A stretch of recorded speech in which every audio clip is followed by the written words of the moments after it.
Good evening, neonate. Isaac Abrams. I've been expecting you. Seems the wooden soldiers of the Camarilla shuffle in a little too often these nights. That baby-faced two-bit Prince LaCroix got something to say to me?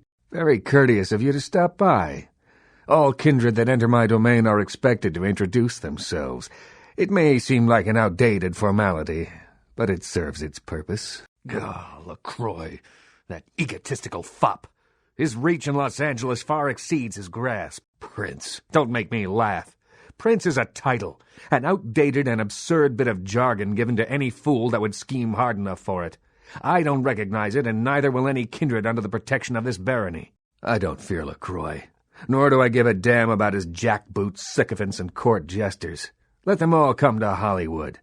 It would be a battle sequence worthy of Kurosawa. By all means, please do. Now tell me, what brings you to Hollywood? And don't tell me you're just here to stroll the Walk of Fame. A sense of humor. Good. I like that. Just keep in mind, while you're in my domain, you follow my rules. There's already enough dust in California as it is. Is that right? And exactly what kind of business would that be? You know who could play a tough guy? Edward G. Robinson, Jimmy Cagney, Brando. You couldn't polish their shoes. You keep your little secrets if it makes you feel special. Just keep in mind, while you're in my domain, you follow my rules. Treat Hollywood like a lady, or I'll send you back to the prince in a coffee can. Not so fast. Before you go, there is the matter of tribute. Call me old-fashioned, but this is my barony, and as is tradition, a token of respect must be paid. Young ones, so impertinent and crass. Glad to see the rebelliousness of youth lives on, but you put it away when you step in this office. Hear me out. You might enjoy this. If you're the best thing the prince has got to send my way, his run will be a short one. I've been running this town since before your grandparents learned how not to crap themselves. Do you really believe you get back to your prince in one piece? But it doesn't have to come to that.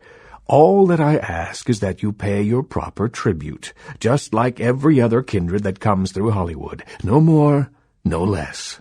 LaCroix wouldn't have sent you into Anarch territory unless he was desperate. Maybe I'm mistaken, but in your Camarilla, he can call a blood hunt on anyone who, quote-unquote, breaks the rules. Small-timer like you returns empty-handed. Who knows? You want to hear me out now? What I want is a simple exchange.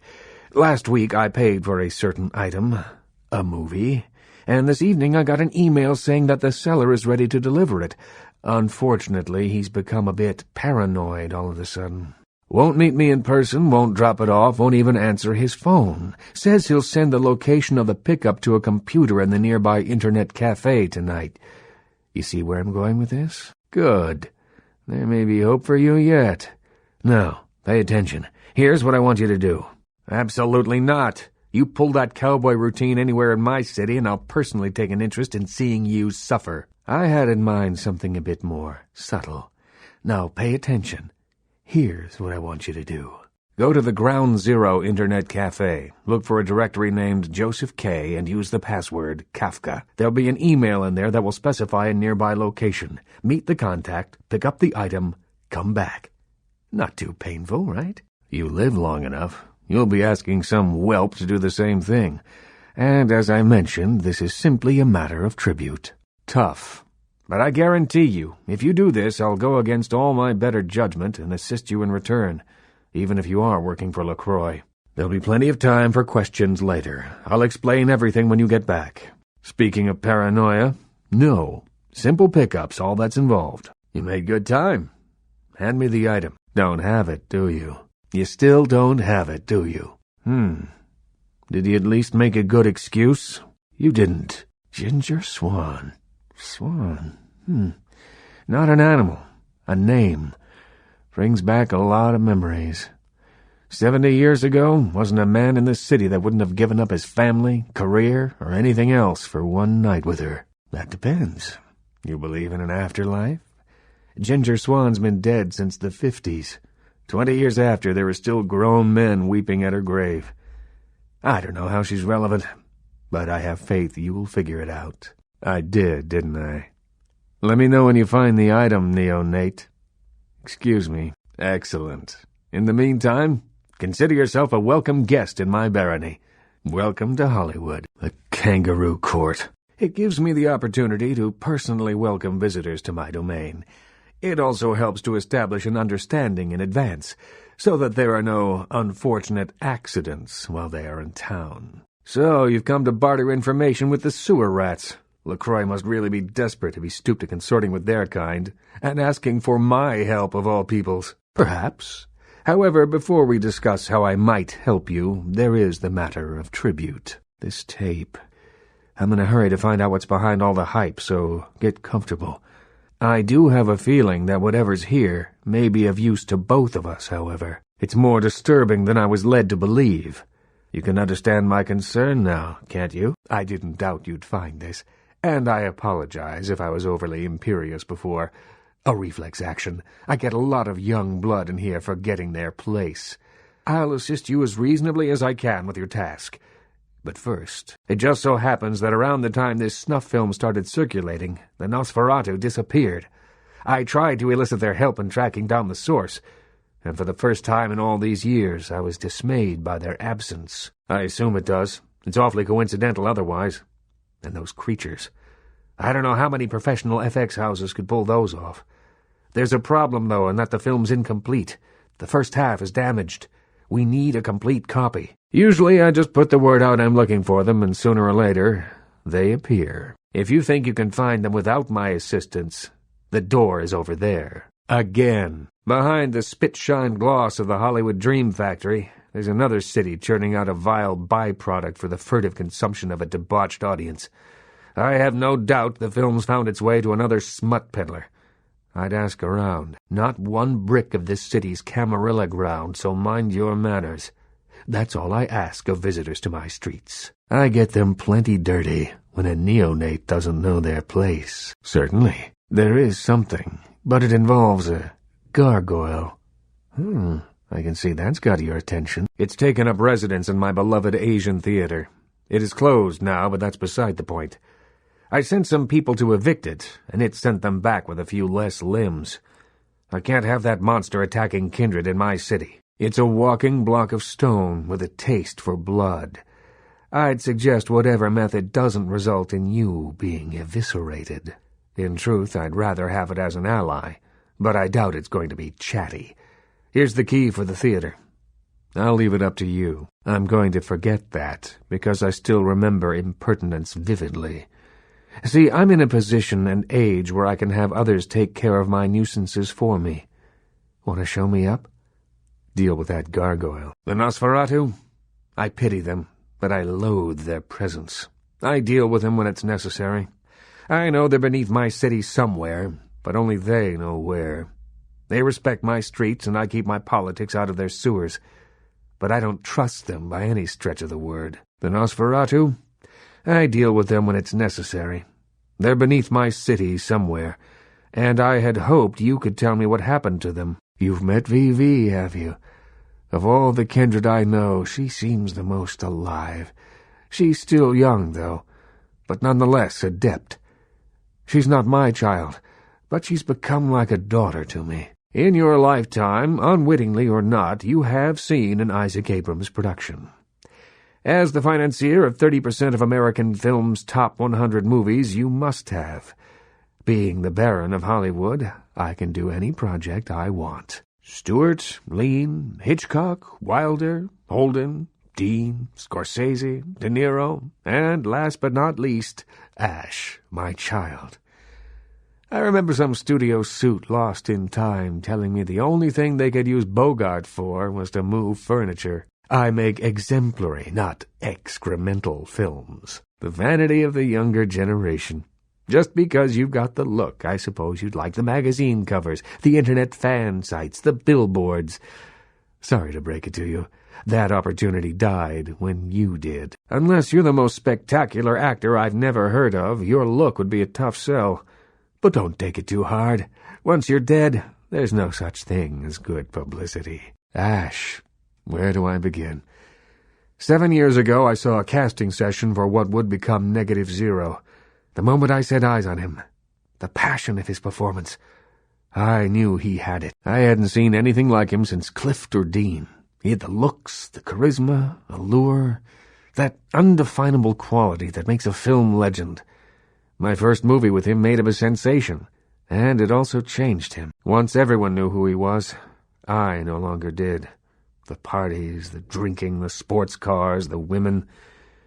One night when I came to discuss his next role, I found him nearly dead of an overdose, and I couldn't let him go.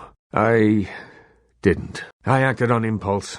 I'd seen so many others die before their time, but with Ash, I had a chance to prevent that fate. It devastated Ash.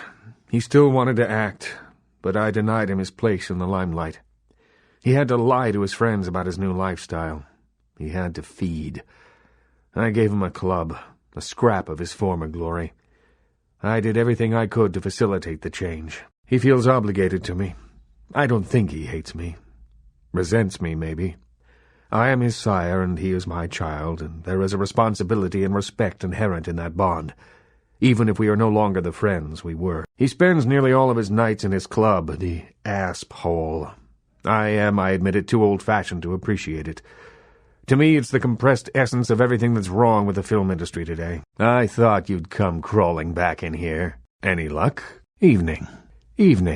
I admit, I thought you'd come back here with a stone foot lodged in your backside, but I'm glad to see you've proved otherwise. You've got a lot of promise.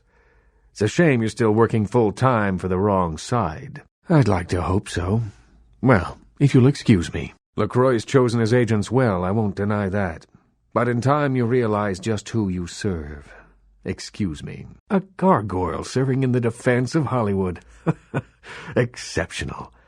I'm sure it'll come as quite a surprise to the first shock troop that crosses the city line. You've got a lot of promise. It's a shame you're still working full-time for the wrong side. Yes? Are you positive? So, that's where the gargoyle came from.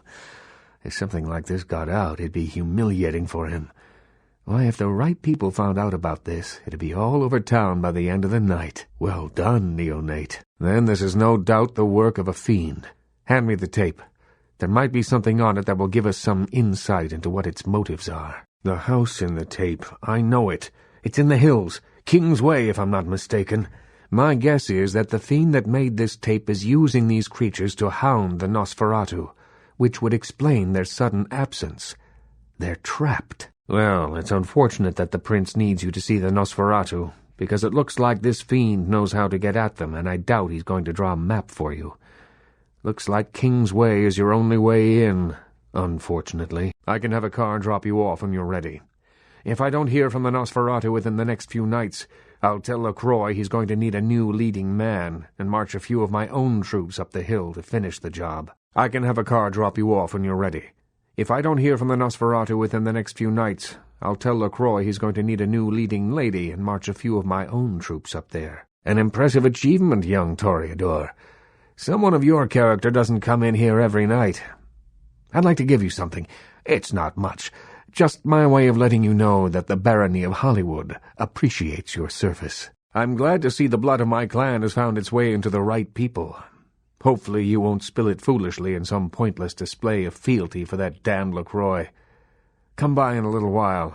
I should have something for you then. Then there is nothing I can do. Involving myself would be... No, I'm certain Ash will find some way out of his mess. It would be foolish not to be. Once they've got your scent, they're like murderous paparazzi. I don't question the difficulty of escape. But I have faith in my child. I'll say no more about this. If I may give you one final word of warning, do not trust LaCroix. Do not play the damned politics of the Camarilla.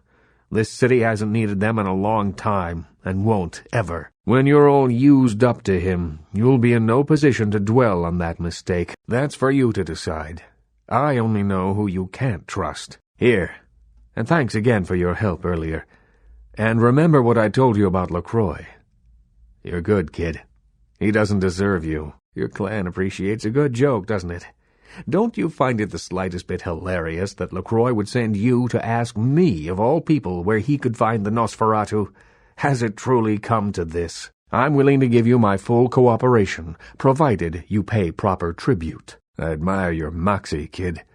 You give whatever it is up there hell. You head to Kingsway yet? Good to see you again. Any reason you're still in my city? Kindly remove yourself from my office. Yeah. No. Thanks. I appreciate it. What? I'm not sure. Can't help you. How about that? By the way, take this. I'll send you an email.